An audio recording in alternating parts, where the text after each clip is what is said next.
দিনটাকে মনের খাতায় লিখে রাখো, আমায় পড়বে মনে কাছে দূরে যেখানেই থাকো। আজ এই দিনটাকে মনের খাতায় লিখে রাখো, আমায় পড়বে মনে কাছে দূরে যেখানেই থাকো।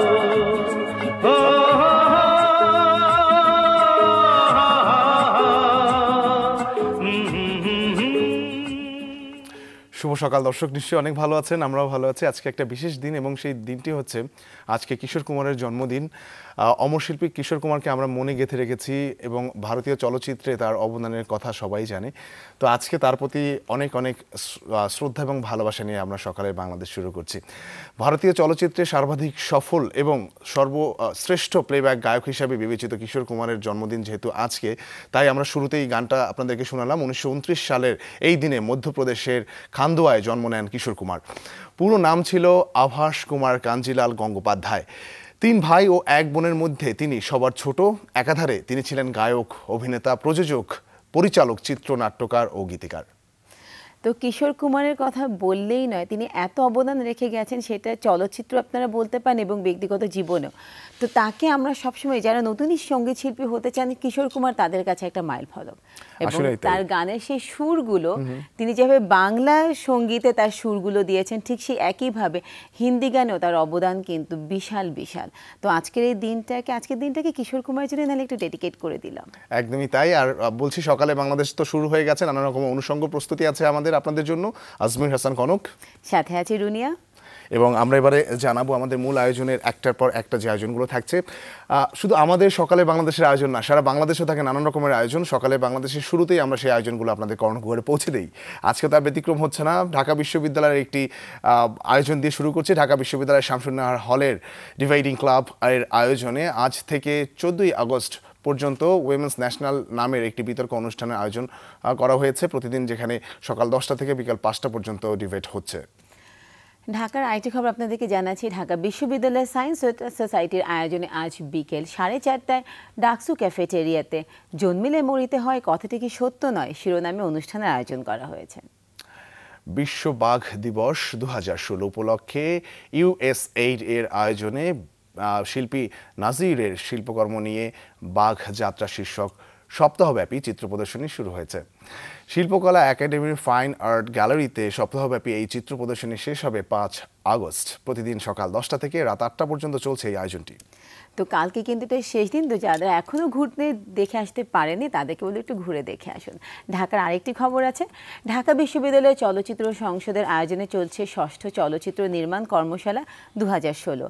এই কর্মশালার আয়োজনের মধ্যে রয়েছে চিত্রনাট্য রচনা, এডিটিং, ক্যামেরা ও আর্ট ডিরেকশন, ব্যাকগ্রাউন্ড স্কোর ও সাউন্ড ডিজাইনিং সহ চলচ্চিত্র নির্মাণ সংক্রান্ত নানা বিষয়, যা চলবে 5 আগস্ট পর্যন্ত। চমৎকার। যারা সিনেমার প্রতি আগ্রহী তাদের জন্য চমৎকার এই আয়োজন। আর এখন একটা তথ্য আপনাদেরকে জানিয়ে দিই। SME ফাউন্ডেশন পাট শিল্প সংশ্লিষ্ট উদ্যোক্তা সৃষ্টি ও উদ্যোক্তাদের দক্ষতা বৃদ্ধি ও উন্নয়নের লক্ষ্যে 5 দিন ব্যাপী বহুমুখী পাটজাত পণ্য উৎপাদন প্রশিক্ষণ অনুষ্ঠিত হবে। এই প্রশিক্ষণটিতে অংশগ্রহণ করতে আগ্রহী উদ্যোক্তাদের ফাউন্ডেশনের ওয়েবসাইট www.smef.org.bd থেকে আবেদনপত্র সংগ্রহ করে ইমেইলের মাধ্যমে আবেদন করতে হবে। নারী উদ্যোক্তাদের অগ্রাধিকার দেওয়া হবে এবং আবেদনপত্রের শেষ যে তারিখটি সেটি হচ্ছে 4 আগস্ট।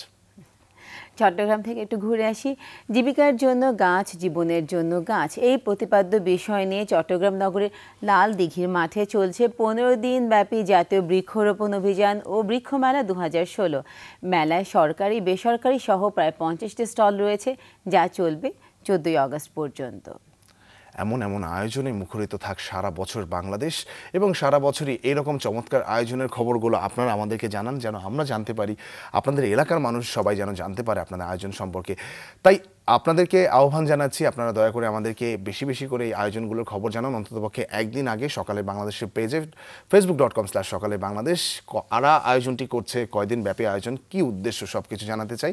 এবং একই সাথে যারা বন্যার্ত অবস্থা মানে বন্যার্ত এলাকাগুলোতে আছেন, যারা বন্যায় সাফার করছেন, কষ্টে আছেন, সৃষ্টিকর্তা আপনাদেরকে তার রহমত থেকে বঞ্চিত না করুক এবং খুব দ্রুত আপনারা এই প্রতিকূলতার মুখোমুখি যে হয়ে আছেন সেখান থেকে আপনারা নিরাপদে জীবনযাপন করুন, এই প্রত্যাশা করছি আমরা। এবং বন্যা কবলিত এলাকার কথা যখন নাজমির বলেই ফেললো, তখন আরেকটা কথা আপনাদেরকে মনে করে দিতে চাই, যেহেতু বর্ষাকাল চলছে, গাছ লাগানোর জন্য এটা কিন্তু শ্রেষ্ঠ মৌসুম। আপনি গাছ লাগাতে পারেন, কারণ গাছ আমাদের শুধু প্রাকৃতিক সম্পদই নেই, এটা যে আমাদেরকে কীভাবে আগলে রাখে, কীভাবে প্রোটেক্টিং শিল্ডের মতন কাজ করে, সেটা আমরা সিডরে দেখেছি। যদি আমাদের সুন্দরবন তখন না থাকতো তাহলে হয়তো সিডরে আরও অনেক বেশি ক্ষয়ক্ষতি হতো, যেটা হয়নি শুধুমাত্র এই আমাদের গাছের কারণে। তো সেই জন্য বলবো যে গাছ লাগানোটা খুব দরকার। আর যেহেতু আমাদের তথ্য দেওয়ার আদান প্রদান চলছে, এই মুহূর্তে যেটা করতে চাই, পত্রিকার পাতাগুলোর খবর একটু পড়ে নিতে চাই। যদি আজমির শুরু করো। আচ্ছা, আমি শুরু না করলে কি করবে না? একদম চলবে না। দর্শক, আমার হাতে দৈনিক প্রথম আলোর প্রধান শিরোনাম জানাচ্ছি আপনাদেরকে। 3 বন্ধুর অস্ত্র প্রশিক্ষণ মিরপুরে, পুলিশের জিজ্ঞাসাবাদে কল্যাণপুরের অভিযানে গ্রেপ্তার রফিকুল হাসানের তথ্য আতকে ওঠার মতো। এছাড়া আপনারা দেখতে পাচ্ছেন প্রথম পর্বে সক্রিয় হরকাতুল জিহাদ, এখানে একটা রেশিও দেয়া আছে এবং নানান রকমের তথ্য আছে, যেগুলো সবগুলো দিতে গেলে অনেক সময় লাগবে, পারছি না। আপনারা দয়া করে বিস্তারিত পড়ে নেবেন। তবে বাকি শিরোনামগুলো আমি জানাচ্ছি অবশ্যই। হঠাৎই পুলিশ সদর দপ্তরে বাবুল আক্তার, এটা বিশেষ শিরোনাম। এছাড়া গোড়াপত্তন আফগান মুজাহিদদের হাতে, বাংলাদেশ জঙ্গি তৎপরতা প্রথম পর্যায়ে। জাল দলিলে জমি কেনাবেচা প্রতিবেদনের প্রতিবাদ ও বক্তব্য। এছাড়া পিস স্কুলের শিক্ষার্থীরা অনিশ্চয়তার মুখে। দেখতে পাচ্ছি পুলিশের ধাওয়ায় পানিতে ডুবে ব্যবসায়ীর মৃত্যু, পিটুনিতে পুলিশ নিহত। শেষ পাতাতে চলে যাই, সেখানে কয়েকটি বিশেষ শিরোনাম রয়েছে, যেমন হাতি উদ্ধারে তোড়জোড়ের একটা বিশেষ শিরোনাম। আপনারা জানেন যে ভারতের একটি হাতি আমাদের বাংলাদেশে প্রবেশ করেছে অবৈধভাবে, এবং সেই হাতিটিকে নিয়েই নানান রকমের জল্পনা কল্পনাও হচ্ছিল এবং চেষ্টা হচ্ছিল। এখন সেই তৎপরের বিস্তারিত আপনারা জানতে পারবেন আজকের পত্রিকার শেষ পাতায় প্রথম আলো থেকে। বন্যার ভাঙন থামালো জনতা, এটাও একটা খুবই ইন্টারেস্টিং এবং শিক্ষণীয় একটা শিরোনাম, যেখান থেকে অনেক প্রতিকূলতা থেকে আমরা শিক্ষা লাভ করতে পারি। ধন্যবাদ আজমির তোমাকে। যুগান্তের অনেকগুলো খবর আছে আমার হাতে, সেখান থেকে পড়ে শোনাচ্ছি। সোনারগাঁয়ে গণপিটুনিতে কনস্টেবল নিহত, পুলিশের ধাওয়ায় পানিতে ডুবে পান বিক্রেতার মৃত্যু, এটাকে তারা শিরোনাম করেছে। তার পাশাপাশি আরও যে শিরোনামগুলো আছে তা হচ্ছে সহসা ধরা পড়বে 2 মাস্টার মাইন্ড। এখানে একটু সচিত্র প্রতিবেদন দেওয়া হয়েছে, সেটা হচ্ছে জামালপুরের বক্সিগঞ্জের মেরুচরে ফকিরা পাড়ার বুধবার ত্রাণের আশায় ব্রহ্মপুত্র নদের পাড়ে বানভাসীদের অপেক্ষায়। এখানে একটা ছবি দেওয়া আছে, সেটা আপনারা দেখতে পারেন। তার সাথে যে ঝুঁকি নিয়ে ত্রাণ গ্রহণ করছে বন্যার্তরা। জামায়াতের উদ্ধর্ততাপূর্ণ বক্তব্যে তোলপাড় এবং অফিসে গেলেও যোগদান করেনি এসপি বাবুল। এবং তার সাথে আছে রিজার্ভের চুরি তদন্ত রিপোর্ট নিয়ে লুকোচুরি ব্যবস্থা নেওয়া হয়নি। এই ছিল আমার হাতে যুগান্তর থেকে কিছু খবর। আমার হাতে রয়েছে দৈনিক ইত্তেফাক থেকে প্রধান এবং উল্লেখযোগ্য শিরোনামসমূহ জানাবো। নতুন জঙ্গি সংগঠন আল আনসার, প্রধান সমন্বয়ক সহ 5 জন গ্রেপ্তার। আল কায়দা প্রধানের বই উদ্ধার। এছাড়া হুজির আদলে চলছে দাওয়াতি কার্যক্রম। আজ হজ ফ্লাইট শুরু, বিশেষ শিরোনাম হিসেবে এই শিরোনামটিও ঠাঁই পেয়েছে জাতীয় এই দৈনিকটিতে। এছাড়া ইসলামের মর্যাদা রক্ষায় জঙ্গিবাদ রুখতে হবে বলছেন মাননীয় প্রধানমন্ত্রী। বাংলাদেশে আবারও বড় সন্ত্রাসী হামলা হতে পারে, ইউই ও যুক্তরাজ্যের সতর্কতা, বিদেশিরা সরাসরি টার্গেট। এছাড়া নারায়ণগঞ্জে গণপিটুনিতে কনস্টেবল নিহত, পুলিশের ধাওয়ায় 1 জন নিহত হওয়ার জের। আর আছে এখানে কল্যাণপুর আস্থানায় 3 জঙ্গির অডিও। এছাড়া হঠাৎ পুলিশ সদর দপ্তরে এসপি বাবুল। এছাড়া জামায়াত নিয়ে উভয় সংকটে বিএনপি। আর পৃষ্ঠা 10-এ যেটা পাবেন খেলার পাতাতে, সেটা হচ্ছে ফেব্রুয়ারিতে বাংলাদেশের প্রথম টেস্ট সফর ভারতে। ধন্যবাদ আজমির, অনেকগুলো খবর আমাদেরকে জানালে। আমার হাতে আছে সমকাল থেকে যে খবরগুলো পড়ে শোনাচ্ছি। ঢাকায় উচ্ছেদ আতঙ্ক, ঝুঁকিতে 10,000 কোটি টাকার বিনিয়োগ, মানুষ বেড়েছে, বাড়েনি বাণিজ্যিক এলাকা। তার পাশাপাশি আরও যে খবরগুলো নিয়ে সমকালে সেজেছে তা হচ্ছে নূর মণ্ডলের রাজ্যে সরকার অসহায়, প্রতি মাসে 4.5 কোটি টাকা চাঁদাবাজি, এবং ধাওয়ায় ব্যবসায়ীর মৃত্যুর পর পিটিয়ে পুলিশ হত্যা। এবং তার সাথে যদি শেষের পাতায় চলে যায় সমকালে যে খবরগুলো সেখানে আছে, সেটা হচ্ছে ভবিষ্যৎ বাসের যাত্রা শুরু, এবং তার সাথে আরও যে খবর আছে সেটা হচ্ছে ধর্ম হেয়কারীদের বিরুদ্ধে সোচ্চার হন বলেছেন প্রধানমন্ত্রী। হজ কার্যক্রমের উদ্বোধন অনুষ্ঠানে তিনি এটা বলেছেন এবং পুরস্কার ঘোষিত পলাতক 2 জঙ্গির হোতাই দেশে এবং 12 জন সহযোগীকে খুঁজছে পুলিশ। এই ছিল আমার হাতে সমকালের কিছু খবর। প্রতারণার খপ্পরে মোবাইল ব্যাংকিংয়ে সক্রিয় সিন্ডিকেট, এটাকে প্রধান শিরোনাম করে ছেপেছে জাতীয় দৈনিক জনকণ্ঠ। জানাচ্ছি বাকি উল্লেখযোগ্য সংবাদ শিরোনামগুলো। ঢাবিতে কি বুয়েটের হাওয়া লেগেছে, এটা একটা বিশেষ শিরোনাম। যারা নিরীহ মানুষ হত্যা করছে তারা ইসলামকে হেয় করছে, হজ ক্যাম্প উদ্বোধন অনুষ্ঠানে মাননীয় প্রধানমন্ত্রী। এছাড়া পর্দা ওঠার অপেক্ষায় অলিম্পিক গেমস, তবু ঘুমিয়ে রিও, এটা একটা বিশেষ শিরোনাম। হাজারীবাগে আল আনসারের সমন্বয়ক সহ গ্রেপ্তার 5। এছাড়া ব্যবসায়ীর মৃত্যু, ধাওয়ায় আর গণপিটুনিতে পুলিশ। মাদকবিরোধী অভিযান নারায়ণগঞ্জে এবং ব্র্যাককে 404 কোটি টাকা কর পরিশোধের নির্দেশ আপিল বিভাগের। আর ঢাকার 4 নদী পানিতে থই থই, তবে বন্যার শঙ্কা নেই। যাক, অনেকগুলো শিরোনাম তুমি আমাকে শোনালে আসবি, সেই জন্য তোমাকে অসংখ্য ধন্যবাদ। এখন আমার হাতে আছে the Daily Star. Daily Star থেকে যেই খবরগুলো শিরোনামগুলো পড়ছি তা হচ্ছে service providers link up with DSCC, and তার সাথে আরও যে খবরগুলো এসেছে তা হচ্ছে be vocal against killing in the name of Islam বলেছেন আমাদের prime minister PM। Time to evaluate role of private universities contribution, appellantee challenges to, and Daily Star roundtable told. And cafe attack throws him into street, Holy artisan staff turns toothbrush vendor. A fury over drug peddler's death, cop killed in mob attack.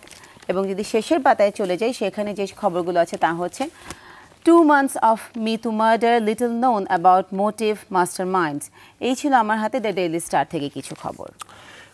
সেক্ষেত্রে রুনিয়া, আমরা রোজার আগ থেকেই আমরা দেখছিলাম যে জঙ্গি হামলা নিয়ে যে ধারাবাহিক প্রতিবেদনগুলো এবং যে আপডেটগুলো সেগুলো সবসময় তো ছিলই, এবং তারই ধারাবাহিকতায় আজকে আমরা নতুন জঙ্গি সংগঠন আল আনসারের কথাও ব্যাপকভাবে জানতে পারলাম যে সমন্বয়ক সহ 5 জনের গ্রেপ্তারের কথা।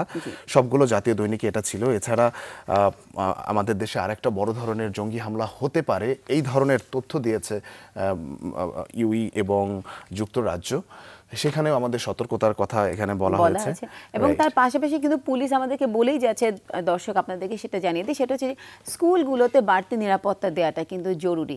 এই মুহূর্তে স্কুলগুলোতে বাড়তি নিরাপত্তা যেরকম জরুরি, ঠিক আরেকটাও যেটা কথা উঠছে সেটা হচ্ছে যে স্কুলগুলো সরকারি অনুমোদন ছাড়াই গড়ে উঠেছে নগরীর মধ্যে, সেগুলো নিয়েও কিন্তু এই মুহূর্তে বলা হচ্ছে সেগুলোকে বন্ধ করে দেওয়ার জন্য।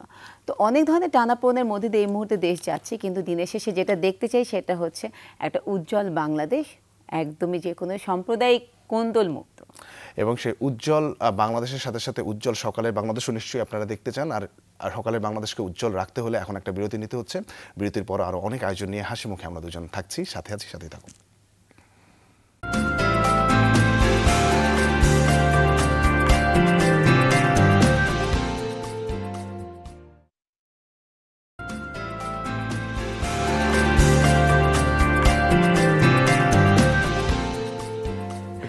বিরতির পর সকালের বাংলাদেশ আপনাদের সবাইকে স্বাগত।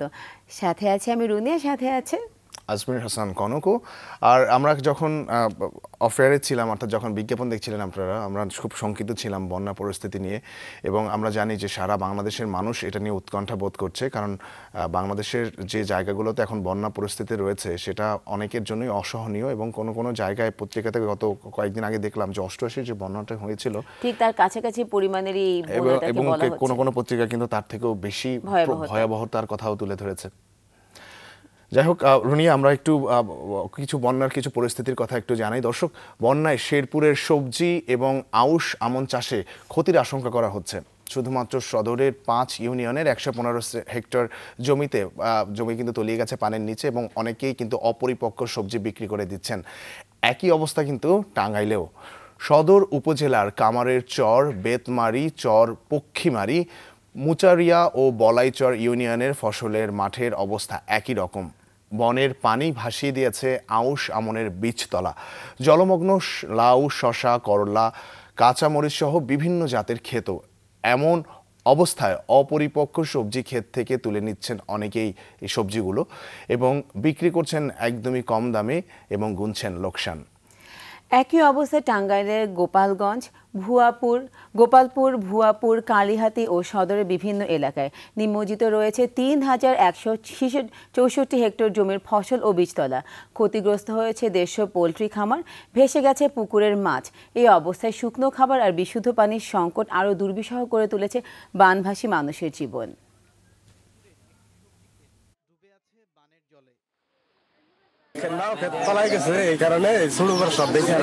সবজিরা বাজার হবে না, কোনো কিছু নাই, কৃষকের খালি উষা পারছে না, চৈতলে পারে না, দূরে আছে তরকারি যা ছিল সবই এই পানিতে ধ্বংস হয়ে গেছে। 50 কেজি ধান ফেলাইছি, ঠিক আছে, 10 দ্বারা ধান ফেলাইছি, আরো অনেকে ফেলাইছে। মনে করেন যে একবারে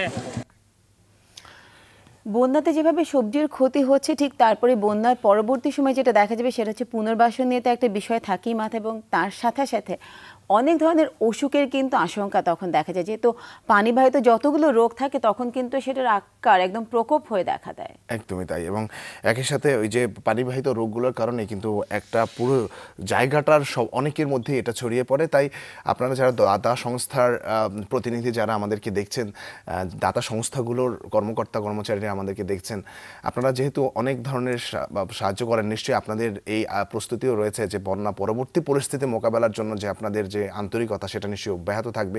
একই সাথে আমরা যারা সমাজে বৃত্তবান, যারা সকালে বাংলাদেশে প্রতিনিয়ত আমরা দেখছি, যারা মানুষের কথা ভাবি, যারা বিশ্বাস করি মানুষের জন্য, জীবনের জন্য, নিশ্চয়ই এই ব্যাপারগুলো তাদেরকেও ভাবাবে এবং সামর্থ্য অনুযায়ী নিশ্চয়ই ওই বানভাসী মানুষগুলো, ওই বাস্তুহারা মানুষজনের পাশে আমরাও দাঁড়াবো, এটাই আমাদের প্রত্যাশা।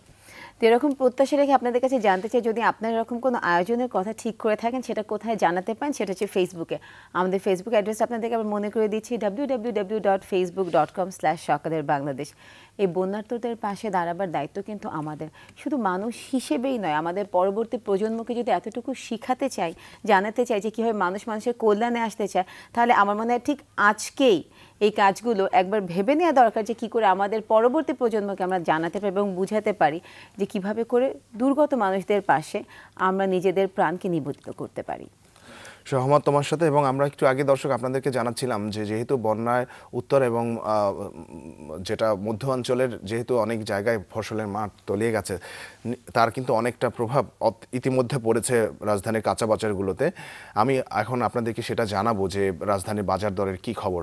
বন্যার নেতিবাচক প্রভাব পড়েছে রাজধানীতে এবং সেই রাজধানীর যে প্রভাবগুলো সেগুলো কিন্তু আপনারা দেখতে পাচ্ছেন।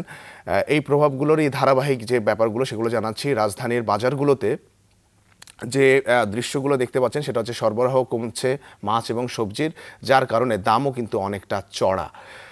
রাজধানীর উত্তরা সমবায় বাজারের বেশিরভাগ সবজির কেজি ৪৫ থেকে ৫০ টাকা, প্রতি কেজি দেশি পেঁয়াজের দাম ৪০ টাকা, ভারতীয় পেঁয়াজ ৩০ টাকা। অন্যদিকে ভারতীয় রসুন বিক্রি হচ্ছে ১৫০ টাকায়, আর ১ কেজি চিনির জন্য দিতে হবে ৭০ টাকা। ভালো মানের দেশি মসুর ডালের কেজি ১৪০ টাকা, মুগ ডাল বিক্রি হচ্ছে ৯০ টাকা কেজিতে, এবং কেজি প্রতি ভালো মানের নাজিরশাইল ও মিনিকেট চাল বিক্রি হচ্ছে ৪৫ থেকে ৫৫ টাকার মধ্যে। রুই মাছ বিক্রি হচ্ছে কেজি প্রতি ২৫০ থেকে ৪৫০ টাকা দরে। মাঝারি আকারের চিংড়ির জন্য আপনাকে গুনতে হবে ৫৫০ থেকে ৭০০ টাকা। ৫ থেকে ৬০০ গ্রাম ওজনের ইলিশের দাম রাখা হয়েছে ৭০০ থেকে ৮০০ টাকা। গরুর মাংস বিক্রি হচ্ছে ৪২০ টাকা কেজি দরে, এবং খাসির মাংস পাওয়া যাচ্ছে কেজি প্রতি ৬৫০ টাকাতে। প্রতি কেজি ব্রয়লার মুরগি ১৫০ এবং দেশি মুরগি ৩৫০ টাকায় বিক্রি হচ্ছে। তো বাজার দর যদি আমরা দেখি তাহলে দেখব যে ব্রয়লার মুরগির দাম একটু কমেছে, কারণ গত সপ্তাহেও সেটা আমরা দেখেছিলাম ১৭০, এই সপ্তাহে সেটা এসে দাঁড়িয়েছে ১৫০। সেটা যথেষ্ট স্বস্তিদায়ক আমাদের জন্য, কারণ আমাদের নগর জীবনে অনেকেরই কিন্তু খাদ্য তালিকায় এইটা একটু মানে সস্তার মধ্যে থাকার কারণে, সস্তা বললাম এই অর্থে যে যেখানে ৭০০ টাকা খাসির মাংসের কেজি, যেখানে ৪২০ টাকা বা ৪৪০ টাকা গরুর মাংসের কেজি, সেখানে ১৫০ টাকা আমরা অনেকেই এটা ক্রয় ক্ষমতার মধ্যে রয়েছে। কিন্তু আমাদের অতীত অভিজ্ঞতা বলে এর দাম আরও কমানো সম্ভব, এবং এর জন্য সংশ্লিষ্ট কর্তৃপক্ষের দৃষ্টি আকর্ষণ করছি। একই সাথে বলতে চাই যে অনেক অসাধু ব্যবসায়ী যারা রয়েছেন, যারা হচ্ছে গিয়ে এই বন্যা পরিস্থিতির কারণে সবকিছু সবজির দাম বাড়াচ্ছেন। দেখা গেছে যে গত সপ্তাহে আমি কারওয়ান বাজার কাঁচা বাজারে গিয়েছিলাম পাইকারি, সেখানে গিয়ে জানতে পেরেছিলাম যে উত্তরাঞ্চল এবং মধ্যাঞ্চলের এই প্রভাবটা খুব একটা প্রভাব ফেলতে পারেনি ওই জায়গাটাতে, কিন্তু তারপরেও কিছু কিছু অসাধু ব্যবসায়ীরা কিন্তু এই সুযোগে এটাকে একটা কজ হিসেবে দাঁড় করিয়ে দামগুলো বাড়িয়ে দিচ্ছেন। আপনারা যদি কেউ আমাদের এই সকালে বাংলাদেশ অনুষ্ঠানটা দেখতে পারেন তাহলে আপনাদেরকে অনুরোধ করব যে এটা এক ধরনের জুলুম, এটা বন্ধ করলে আমরা সমাজের মানুষ আপনাদের কাছ থেকে উপকার পাবো, কারণ আপনারা যে কাজটা করছেন সেটা একটা সেবা। কারণ যেহেতু যারা বন্যাত্র এলাকায় যারা আছে তারা কিন্তু অনেক কম দামে সবজিগুলোকে বিক্রি করে দিচ্ছে এবং অপরিপক্ক সবজি তারা বিক্রি করছে, কিন্তু সেটা শহর পর্যন্ত আসতে আসতে সেটার দাম কিন্তু দ্বিগুণ 3 গুণ এবং 4 গুণের মতন হয়ে যাচ্ছে। তো এই ধরনের বিষয়গুলোকে মাথায় রাখা দরকার এবং পোলট্রির ক্ষেত্রে কিন্তু একটা বিশাল বড় আমরা বলবো বিপর্যয় নেমে আসবে বন্যার পরে, কারণ এখন বন্যাতে কিন্তু আমরা আজকেই আপনাদেরকে জানাছিলাম যে অনেকগুলো এলাকায় কিন্তু পোলট্রি খামারের উপর বেশ বড় বন্যার পানি উঠে গেছে এবং প্রভাব পড়েছে। তো কিছুদিন পরেই হয়তো দেখা যাবে যে এই যে মুরগির যেটা দাম এখন ব্রয়লার 150 টাকা আছে সেটাতে হয়তো দামটা একটু বেশি বাড়তে পারে। তো যাদের পক্ষে সম্ভব তাদেরকে বলবো আগে থেকে কিছু কিনে রাখুন। একই সাথে বলতে চাই যে আজকে আজকের যে তারিখটা সেটা হচ্ছে গিয়ে শ্রাবণ মাসের 20 তারিখ। আমরা বর্ষাকালে আর মাত্র 10টা দিন পাবো, কাজে বর্ষায় যদি আপনাদের কোনো প্ল্যান থাকে সেই প্ল্যানগুলো বাস্তবায়ন করতে পারেন। একই সাথে আপনাদেরকে মনে করিয়ে দিতে চাই যারা এখন আমাদের অনেক দর্শক রয়েছেন যারা শুরু করেন আমাদের সাথে সকালে বাংলাদেশ দেখা, কিন্তু জীবনের পিছু টানের কারণে অফিসে যেতে হয়, অনেকেই বিভিন্ন অংশে আপনারা চলে যান। যদি এই অংশে আপনারা চলে যান যাওয়ার আগে অবশ্যই ছাতাটা সাথে রাখবেন, বর্ষাকাল বলেই। যাই হোক, আমাদের অনেকগুলো ইনফরমেশন দিয়ে দিলাম, কিন্তু এই মুহূর্তে যেটা করতে হবে সেটা হচ্ছে নিতে হবে ছোট্ট একটা বিরতি। তো বিরতির পর যখন ফিরে আসবো তখন আমাদের সাথে থাকবে আরও আপডেট, আমাদের সাথেই থাকুন।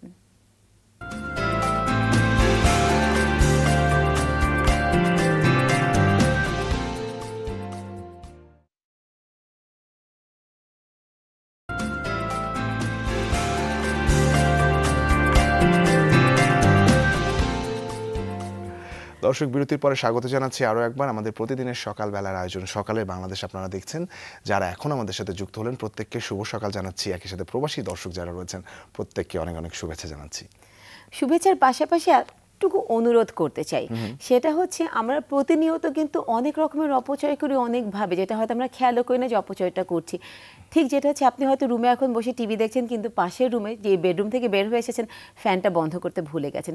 এই যে বিদ্যুতের অপচয়, ঠিক একইভাবে গ্যাসের অপচয় করি আমরা, করে যেটা করছি আমরা আমাদের প্রাকৃতিক সম্পদকে কিন্তু নষ্ট করছি। গত পরশুদিন রাতেই কিন্তু পুরো উত্তরা এলাকা জুড়ে কিন্তু কোথাও কোনো গ্যাস ছিল না। আমরা বলা বলি করছিলাম যে আমরা এখনও ভেবেছিলাম 18 থেকে 20 বছর আমাদের গ্যাসের মজুদ আছে, কিন্তু যেভাবে আমরা অপচয় করি সেই অপচয়ের জন্য দেখা যায় অনেক সময় মজুদ শেষ হয়ে যেতে পারে। তো এখন আর সময় অপচয় করতে চাই না, চলে যেতে চাচ্ছি নিউজ স্টুডিওতে, যেখানে আছে ইমতিয়াজ মাশরাফি, জানিয়ে দেবে নিউজের হেডলাইন্সগুলো। শুভ সকাল মাশরাফি। মাশরাফি, শুভ সকাল। শুভ সকাল রুনিয়া, শুভ সকাল আজমির। দর্শক, আমন্ত্রণ যমুনার হেডলাইন নিউজে। পবিত্র হজ পালনে আজ থেকে সৌদি আরবের উদ্দেশ্যে রওনা হবেন বাংলাদেশের হজ যাত্রীরা। সকাল 8:15টায় প্রথম ফ্লাইট শাহজালাল আন্তর্জাতিক বিমানবন্দর থেকে সৌদি আরবের উদ্দেশ্যে ছেড়ে যাবার কথা রয়েছে। আশকোনা হাজি ক্যাম্পে গতকাল হজ কার্যক্রমের আনুষ্ঠানিক উদ্বোধন করেন প্রধানমন্ত্রী শেখ হাসিনা। সাম্প্রতিক জঙ্গি হামলার ঘটনা মাথায় রেখে হাজিদের নিরাপত্তায় এবার নেওয়া হয়েছে বাড়তি ব্যবস্থা। হজ পালনের উদ্দেশ্যে এবার সৌদি আরব যাবেন 1,01,758 জন হজযাত্রী। এবার 5,200 জন হজযাত্রী যেতে পারবেন সরকারি ব্যবস্থাপনায়, বাকি 96,558 জন যাবেন বেসরকারি ব্যবস্থাপনায়। কুড়িগ্রাম, লালমনিরহাট ও নীলফামারী সহ উত্তরাঞ্চলে বন্যা পরিস্থিতির উন্নতি হলেও অবনতি হয়েছে মধ্যাঞ্চল ও দক্ষিণাঞ্চলে। পানি বেড়েছে সিরাজগঞ্জ, জামালপুর, ফরিদপুর, মাদারীপুর, শরীয়তপুর, চাঁদপুরের নদ নদীগুলোয়। বন্যা পুনর্বাসন ও সতর্কীকরণ কেন্দ্র জানিয়েছে, পদ্মা মেঘনায় অতিরিক্ত প্রবাহের কারণে গেল দুদিনে বানের পানি ভাসিয়েছে নতুন নতুন জনপদ। যেসব জায়গায় পানি কমেছে সেখানে দেখা দিচ্ছে নদী ভাঙন ও রোগবালাই। ভোলায় চর ফ্যাশন, তজুমুদ্দিন, মনপুরায় প্রায় 60টি ইউনিয়নে পানি ঢুকে পড়েছে। গাজীপুরের কোনাবাড়িতে আগুনে পড়েছে ঝুট গুদামসহ একটি বাড়ি ও 6টি দোকান। ফায়ার সার্ভিসের 6টি ইউনিট 4 ঘন্টার চেষ্টায় আগুন নেভাতে সক্ষম হয়। ফায়ার সার্ভিস সূত্র জানায়, বুধবার রাত 8:45টার দিকে আমবাগ পশ্চিমপাড়ার চায়না মার্কেটে শরীফ হোসেনের ঝুট গুদামে আগুন লাগে। মুহূর্তেই আগুন পাশের একটি বাড়ি ও 6টি দোকানেও ছড়িয়ে পড়ে। তাৎক্ষণিক আগুন নেভানোর চেষ্টা চালায় স্থানীয়রা। খবর পেয়ে জয়দেবপুর সহ আশপাশের 6টি ইউনিট এসে আগুন নিয়ন্ত্রণে আনে। জঙ্গি গোষ্ঠী আইএসকে সহায়তার অভিযোগে যুক্তরাষ্ট্রে এক পুলিশ কর্মকর্তাকে গ্রেফতার করেছে এফবিআই। জঙ্গি সম্পৃক্ততার অভিযোগে দেশটিতে এই প্রথম কোনো পুলিশ কর্মকর্তাকে গ্রেফতার করা হলো। বুধবার ওয়াশিংটন ডিসি থেকে নিকোলাস ইয়াং নামের ওই কর্মকর্তাকে গ্রেফতার করা হয়। ওয়াশিংটন মেট্রোপলিটন পুলিশের কর্মকর্তা ছিলেন তিনি। এফবিআই কর্মকর্তারা জানান, 1 বছর ধরে তার উপরে নজর রাখা হচ্ছিল। রিপাবলিকান পার্টিতে বিভক্তির খবরকে গুজব বলে উড়িয়ে দিলেন ডোনাল্ড ট্রাম্প। ফ্লোরিডার এক জনসমাবেশে তিনি বলেন, নির্বাচনকে ঘিরে দল এখন অন্য যে কোনো সময়ের চেয়ে বেশি ঐক্যবদ্ধ। চলতি সপ্তাহে ইরাক যুদ্ধে নিহত মার্কিন সেনা হুমায়ুন খানের পরিবারকে নিয়ে বিতর্কিত মন্তব্য করায় সাবেক প্রেসিডেন্ট প্রার্থী জন ম্যাককেইন ও হাউস অফ রিপ্রেজেন্টেটিভের স্পিকার পল রায়ানের সমালোচনার মুখে পড়েন ট্রাম্প। এর জবাবে সিনেট নির্বাচনে এই দুজনকে সমর্থন না দেওয়ার কথা জানান ট্রাম্প। এতে রিপাবলিকান শিবিরে বিভেদ আরও স্পষ্ট হয়ে ওঠে। এই ছিল এখনকার মতো। ফিরে যাচ্ছি সকালের বাংলাদেশে আজমির ও রুনিয়ার কাছে। ধন্যবাদ মাশরাফি আপনাকে আমাদেরকে নিউজের হেডলাইন্সগুলো জানিয়ে দেওয়ার জন্য এবং তার পাশাপাশি আমাদের নিউজ পরিবারকে শুভ সকাল।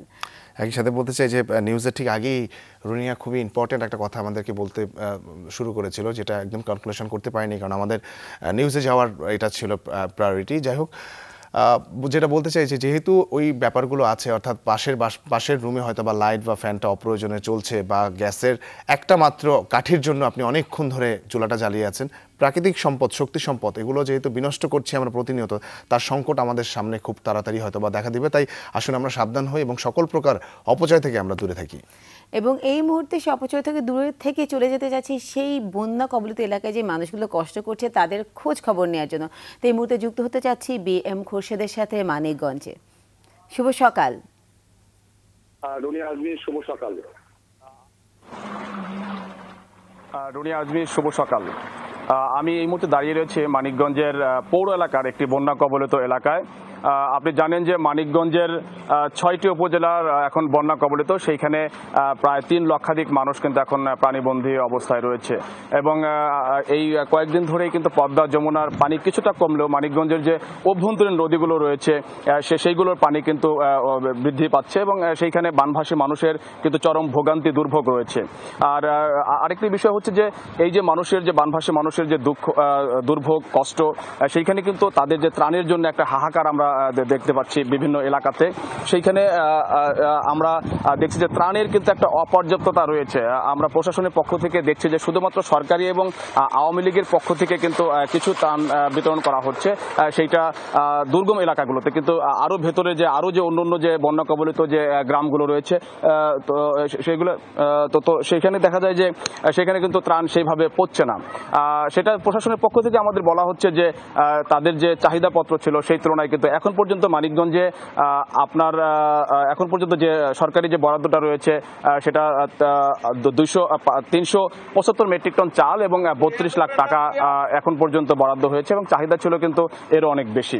আরেকটি বিষয় আপনাদের যেটা জানিয়ে রাখি যে এই যে বন্যা কবলিত হওয়ার পরে ফসলের মাঠ এবং রাস্তাঘাটে তো ব্যাপক ক্ষতি হয়েছে। ফসলের মাঠের কথা যদি বলি আপনাকে, কারণ এখানে আপনি জানেন যে মানিকগঞ্জে কিন্তু একটা সবজি এলাকা, এইখানকার সবজি কিন্তু কারওয়ান বাজার সহ দেশের নানা স্থানে কিন্তু সরবরাহ হয় এবং একটা বড় যোগান এই মানিকগঞ্জ থেকে দেওয়া হয়। তো এই যে বন্যার কারণে কিন্তু সবজি ক্ষেত তলিয়ে গেছে এবং এর একটা প্রভাব কিন্তু বাজারে এরই মধ্যে পড়তে শুরু করেছে এবং আমরা যে স্থানীয় বাজারগুলো যেগুলো রয়েছে সেখানে খুঁজতে দেখেছি যে সবজির কিন্তু অনেক দাম বেড়ে গেছে। তো এই জন্য বন্যা কবলিত এখন যে বানভাসী মানুষ রয়েছেন তাদেরকে এখন সাহায্য সহযোগিতার পাশাপাশি কিন্তু তাদের পুনর্বাসন করাটাও কিন্তু খুব জরুরি হয়ে পড়বে এবং সেই বিষয়টা আমার মনে হয় যে এখন থেকেই চিন্তা করা দরকার। যারা ক্ষতিগ্রস্ত কৃষক রয়েছেন, যারা ক্ষতিগ্রস্ত মানুষ রয়েছেন, দুর্গত এলাকায় যারা রয়েছেন তাদেরকে সাহায্য সহযোগিতার বিষয়টি এখনই চিন্তা করা প্রয়োজন। এই হচ্ছে অবস্থা। মানিকগঞ্জের সার্বিক বন্যা পরিস্থিতি আমি বলবো যে অপরিবর্তিত রয়েছে, কারণ হচ্ছে পদ্মা যমুনার পানি কিছুটা কমলেও কিন্তু জেলার যে ধলেশ্বরী, কালীগঙ্গা, ইছামতি নদী রয়েছে সেসব স্থানে কিন্তু পানি এখনো বৃদ্ধি পাচ্ছে এবং আমি এই গত কয়েকদিন ধরেই কিন্তু দুর্গত এলাকায় ঘুরছি, প্রতিদিনই ঘুরছি, বানভাসী মানুষের খোঁজ খবর নিচ্ছি। আমরা দেখেছি যে ঘরের ভেতরে মাচা পেতে উঁচু স্থানে আশ্রয় নিয়ে যে আশ্রয় কেন্দ্র রয়েছে, মানিকগঞ্জ 58টি আশ্রয় কেন্দ্র রয়েছে, সেখানে কিন্তু বানভাসী মানুষ মানবতর দিন কাটাচ্ছে এবং তাদের যে ত্রাণের খুব বিশেষ প্রয়োজন। ধন্যবাদ খোরশেদ আমাদেরকে এত সুন্দর করে জানিয়ে দেবার জন্য যে আসলে মানিকগঞ্জের বন্যা পরিস্থিতির অবস্থা এখনো কোনো পরিবর্তন সেখানে হয়নি এবং সবচেয়ে বড় কথা ত্রাণ এখনো যতটা তাদের কাছে প্রয়োজন ছিল ঠিক ততটা গিয়ে পৌঁছতে পারেনি এবং যাও দেওয়া হচ্ছে তাও কিন্তু খুবই কম। সেক্ষেত্রে হয় কি মানে খুব একটা এর জন্য আমরা সবাই কিন্তু সর্বস্তরের মানুষ প্রস্তুত থাকি না, যার ফলে কিছু মিসকমিউনিকেশন এবং কিছু মিসম্যানেজমেন্ট এখানে কিন্তু থাকে, কিন্তু তারপরেও সর্বোত্তক সবাই কিন্তু চেষ্টা করছে। নিশ্চয়ই এই চেষ্টাটা আরও ত্রুটি হীন হবে। যাই হোক দর্শক, আমরা সবসময় যেহেতু আপনাদেরকে চেষ্টা করি যে ভালো কিছু খবর দেখাতে, আর খারাপ খবরগুলোও আমাদের দেখাতে হয়, কারণ এইগুলোও সমাজে ঘটতে থাকে এবং সেখানেও আপনাদের আগ্রহ থাকে। ভালো কিছুর কথা যেহেতু বলছিলাম, অনেক মানুষই রয়েছেন যারা নানান রকমের উদ্যোগ নিয়ে আমাদের সমাজকে, আমাদের দেশটাকে চমৎকার একটা উদাহরণ সৃষ্টি করতে সাহায্য করে। তো সেই রকম একটা ঘটনা আমরা আপনাদেরকে জানাবো, আর এই যার মাধ্যমে জানাবো তিনি হচ্ছেন আমাদের গোলাম মুস্তাফা রুবেল। সরাসরি যুক্ত হচ্ছেন তিনি আমাদের সাথে, এবং তিনি যেখান থেকে যুক্ত হচ্ছেন সেটা হচ্ছে সিরাজগঞ্জ, রাইট? সিরাজগঞ্জ থেকে আমরা এই মুহূর্তে রুবেলের সাথে যুক্ত হতে চাচ্ছি এবং আমরা দেখে নিব যে কিভাবে এরকম যখন আমরা বন্যাতে সবজি হারাচ্ছি, আমরা বলছি যে এটা সবজিতে প্রভাব পড়বে, ঠিক সেভাবেই ঠিক ওই সময়ে ছাদে কেউ সবজি বাগান করে নিজের সফলতা জেনেছেন এবং তার পাশাপাশি পরিবারের জন্যও নিয়ে এসেছে হাসি মুখ। শুভ সকাল রুবেল।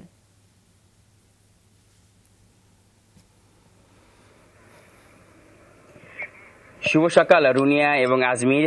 আসলে সিরাজগঞ্জে এখন কিন্তু বন্যা অনেকটা ক্ষতিগ্রস্ত অবস্থায় রয়েছে এই সিরাজগঞ্জের মানুষগুলো, কারণ সিরাজগঞ্জের যমুনা নদী সহ এর অভ্যন্তরে যে নদীগুলো আছে, করতোয়া, ফুলজোর, তারপর চলনবিল সহ সবগুলো নদীতে কিন্তু পানি বৃদ্ধি হওয়ার কারণে তলিয়ে গেছে সকল নিম্ন অঞ্চল, এবং সবচেয়ে ক্ষতিগ্রস্ত হচ্ছে কৃষিতে, এবং এখানকার শাক সবজি এবং এগুলো যা আছে সবগুলো কিন্তু তলিয়ে গেছে।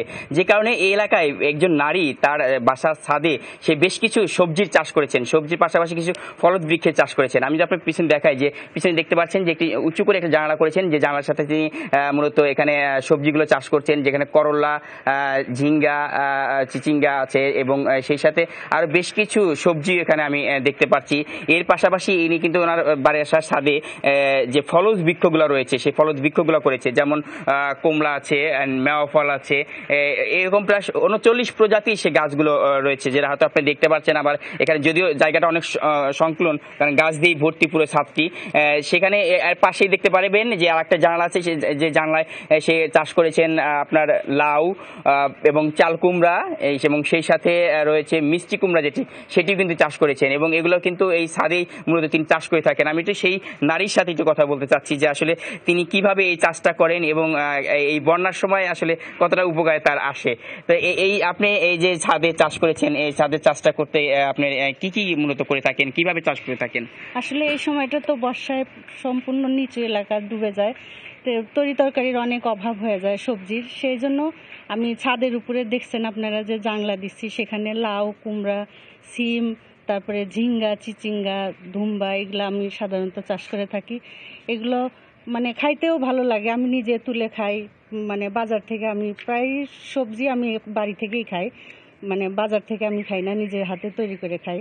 আর তার পাশাপাশি আমার কিছু ফল বা গাছ আছে, যেমন দেখতে পাবেন পেয়ারা আছে, বাতাবি লেবু আছে, কমলা আছে, করমচা আছে, আপেল আছে, কমলা লেবু আছে, এরকম 41 রকমের ফল গাছ আমি এখানে বাগানে তৈরি করছি। এরকম যদি সব নারী যদি এরকম ঘরে বসে না থেকে যদি এরকম মানে করে আর কি, সবজি চাষ, ফল গাছ এগুলো যদি করে, তাহলে আমাদের দেশে অনেক মানে তাদের চাহিদাটাও মিটে যাবে। তারপরে তারা মানে নিজে তৈরি করা হাতের জিনিস তৈরি করে খাচ্ছে। সার বাজারে যেগুলো আসে দেখেন সারটা দিয়ে ভর্তি থাকে, তো এগুলা যদি নিজেরা তৈরি করে খায় তাদেরও নিজেরও ভালো লাগবে।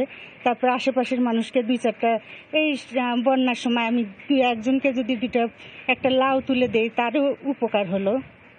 এরকম যদি সবাই করে থাকে আমার মতো, তাহলে আমার মনে হয় যে দেশে মানে এই অভাবটা অনেকটাই কমে যাবে। এইরকম যদি সবাই যদি আমার মতো করে থাকে তাহলে।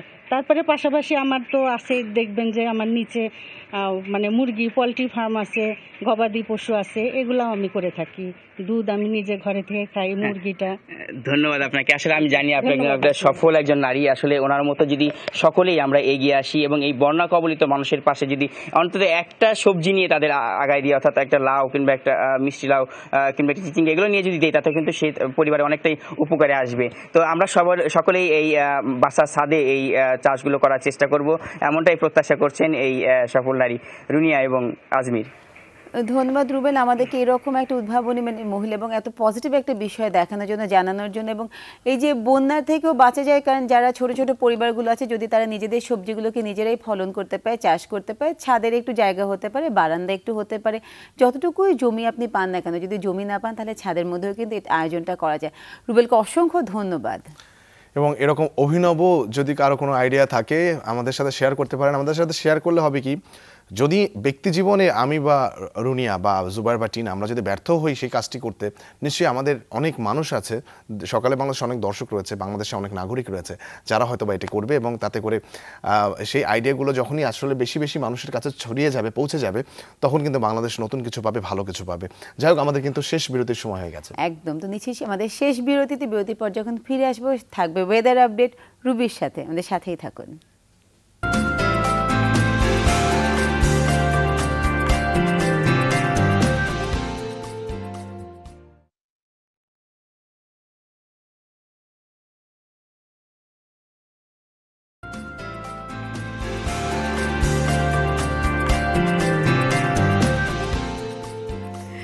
বিরতির পর সকালের বাংলাদেশ আপনাদের সবাইকে স্বাগত। সাথে আছে আজমির, আমি রুনে, এবং এই মুহূর্তে যুক্ত হচ্ছে রুবির সাথে। জেনে নিব ওয়েদারের আপডেটগুলো। শুভ সকাল রুবি। রুবি শুভ সকাল। শুভ সকাল। তোমরা দুজন কেমন আছো? আমি ভালো নেই, খুশখুশে কাশিটা বড্ড জ্বালাচ্ছে। আমি ভালো আছি। খুশখুশে কাশির জন্য যেটা করতে পারো তা হচ্ছে যে কুসুম কুসুম গরম পানি দিয়ে তো গার্গল, এটা প্রতিদিনই করা উচিত যারা ভয়েস রিলেটেড কাজ করে, যারা উপস্থাপনা করে প্রত্যেকের। আর সেই সাথে একটু আদা মুখে রাখতে পারো, তবে খুব ভালো হয় 10 দিন যদি তুমি টানা একটা অ্যালাট্রলের ওষুধ খাও। অ্যালাট্রল না, অ্যালার্জির যে কোনো ওষুধ খাও সেরকম। যাই হোক, আপাতত আর ডাক্তার হতে চাই না, এবার ওয়েদার প্রেজেন্টার হতে চাই আরও একবার। তাই যারা আমি ডাক্তার হচ্ছি এটা নিয়ে টেনশনে আছেন, প্লিজ টেনশন কমান, নতুবা প্রেশার বেড়ে যাবে। তবে বৃষ্টির প্রেশারটা আপাতত কমছে ঢাকা সহ প্রত্যেকটা বিভাগে, সেটাই বলছে ওয়েদার ফোরকাস্ট। কারণ ঢাকা, চট্টগ্রাম, খুলনা, সিলেট, বরিশাল, রংপুর প্রত্যেকটা জায়গাতে আজকে দুপুরবেলা বা সন্ধ্যার সময় একটু সময়ের জন্য ঘন্টা 2-3 বৃষ্টি হওয়ার একটা সম্ভাবনা রয়েছে। তবে সেই সম্ভাবনা একেবারে নেই রাজশাহীতে। আজকে বলা হচ্ছে, ওয়েদার ফোরকাস্ট বলছে যে কোনো বৃষ্টি হবেই না। আর শুক্রবার আগামী কালকে যদি যাদের ছুটি থাকে তারা খুব আনন্দের ছুটিটা কাটাতে পারবেন, কারণ আগামীকালকে প্রায় বৃষ্টি রয়েছে প্রত্যেকটা জায়গাতেই। যাই হোক, এবার গতকাল সর্বোচ্চ এবং সর্বনিম্ন তাপমাত্রা। সর্বোচ্চ তাপমাত্রা ছিল আমাদের সিলেট এবং তা ছিল 37.6 ডিগ্রি সেলসিয়াস। সর্বনিম্ন তাপমাত্রা ছিল রাঙামাটিতে, ছিল 24.7। আজকে সূর্যোদয় ঠিক 5:29 হয়ে গেছে এবং সূর্য অস্ত যাবে 6:40। বিভাগীয় শহর ঢাকা সর্বোচ্চ তাপমাত্রা 33.8, সর্বনিম্ন 26.6 ডিগ্রি সেলসিয়াস। পরবর্তী বিভাগ চট্টগ্রাম, সর্বোচ্চ সেখানে 33.8, সর্বনিম্ন 26.5 ডিগ্রি সেলসিয়াস। রাজশাহী সর্বোচ্চ 34, সর্বনিম্ন 25.8 ডিগ্রি সেলসিয়াস।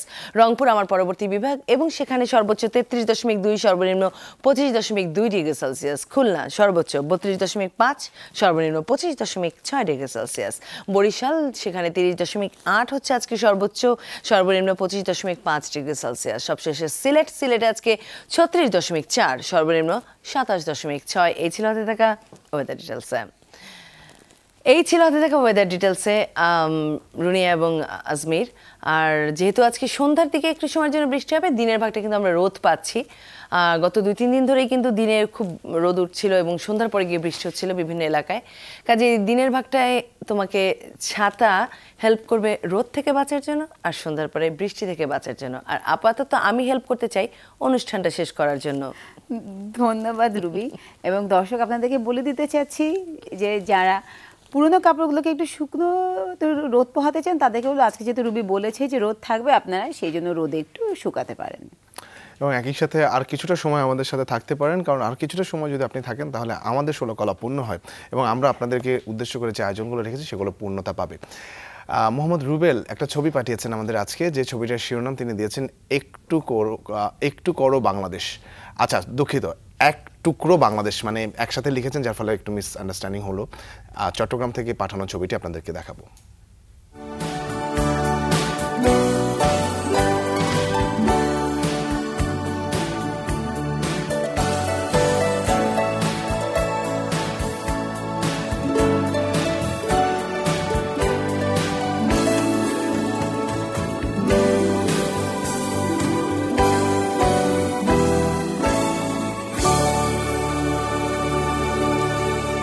চমৎকার ছবিটির জন্য রুবেল আপনাকে অসংখ্য ধন্যবাদ জানাচ্ছি। আমরা এক টুকরো বাংলাদেশ দেখতে পেলাম, সবুজের মধ্যে লাল আমরা দেখতে পেলাম, এবং এটা সবসময় আমাদেরকে পতাকার রঙই বহন করে। আসলে এটা হচ্ছে দৃষ্টিভঙ্গির বিষয়। আপনি যখন ছবিটাকে ফ্রেম করেছেন, যদি পাতাটাকে মাঝখানে না রেখে একটু ডানে বামে করতেন তাহলে আসলে এই এফেক্টটা হতো না। তো যারা ভালো ছবি পাঠাতে চান, যারা বলেন আমরা কেন আপনাদের ছবি দেখাই না, এর কারণটা ঠিক এটাই। রুবেল যে ছবিটা পাঠিয়েছেন সেটার কম্পোজিশন যদি আপনি দেখেন তাহলে দেখবেন যে একদমই সেন্টারে রেখে তিনি পাতাটাকে রেখে ছবিটা তুলেছেন। যদি ছবিটা অফ সেন্টার থাকলো পাতাটা, তাহলে কিন্তু ছবিটা এত সুন্দর হতো না এবং তিনি যে অর্থটা দিতে চেয়েছেন ছবিটাকে, সেই অর্থটাও প্রাণ পেত না।